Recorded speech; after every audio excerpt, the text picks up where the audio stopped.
श्री स्वामी समर्थ मंडळी. तर ह्या अशा माझ्याकडं चपात्या शिल्लक आहेत. आता हे चपात्या काय झाले, थोडंसं अजूनही काही पाऊसाळा सुरू झाला असला तरी पाऊस काय नाही आहे पडलेला, त्यामुळं ऊन आणखीन तसंच आहे. तर उन्हामुळं काय होतं, उष्णता असल्यामुळं ह्या चपात्या मऊ अशा राहतच नाही, शिल्लक चपात्या अशा कडक होतात. आता ह्या कडक चपात्यांचं काय करायचं? आता आपण फेकून तरी कशा देणार ना. तर फेकून न देता या चपात्यांपासून आपण एक पदार्थ बनवणार आहोत आणि हा पदार्थ पाहिल्यानंतर तुम्हाला तुमच्या आजीची आठवण आल्याशिवाय राहणार नाही. अगदी मी गॅरंटीने सांगते, कारण ही आपल्या आजीच्या काळातली अशी ही रेसिपी आहे आणि प्रत्येकाने ही आपल्या लहानपणी खाल्लेलीच असेल. तर आपण आज ह्या रेसिपीला सुरुवात करूया. तर पहिल्यांदा काय केलं, मी ह्या चपात्या ज्या आहेत ना शिल्लक राहिलेल्या त्या घेतल्या आणि त्याचे बारीक बारीक असे तुकडे करून घेतले. हे तुकडे जास्त मोठेही नाही राहिले पाहिजे आणि जास्त बारीकही नाही करून घ्यायचे.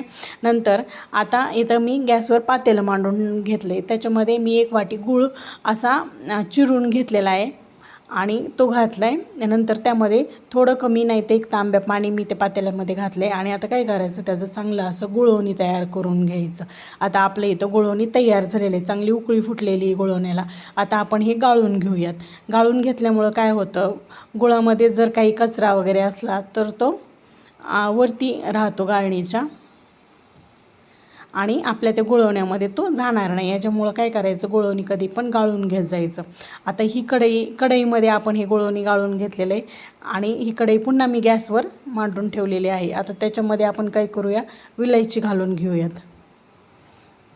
आता इथं विलायची मी खलबत्त्यामध्ये कुटून घेतली होती, ती घातली आहे आणि नंतर आता ह्या गुळवण्याला उकळी फुटलेलीच होती, अगोदरच उकळलेलं गुळवणी होतं. त्याच्यामुळं मी त्याच्यामध्ये काय केलं, जे आपण चपातीचे तुकडे होते की नाही बारीक करून घेतलेले ते घातले आणि ते छान असे त्या गुळवण्यामध्ये मिक्स करून घेतले. अगदी खालचे तुकडे वरती, वरचे तुकडे खालती असे करून ते छान असे शिजवून घेतले. आता आपले इथं हे तुकडे छान मऊ असे शिजलेले आहेत. आपण आता ते प्लेटमध्ये काढून घेऊयात.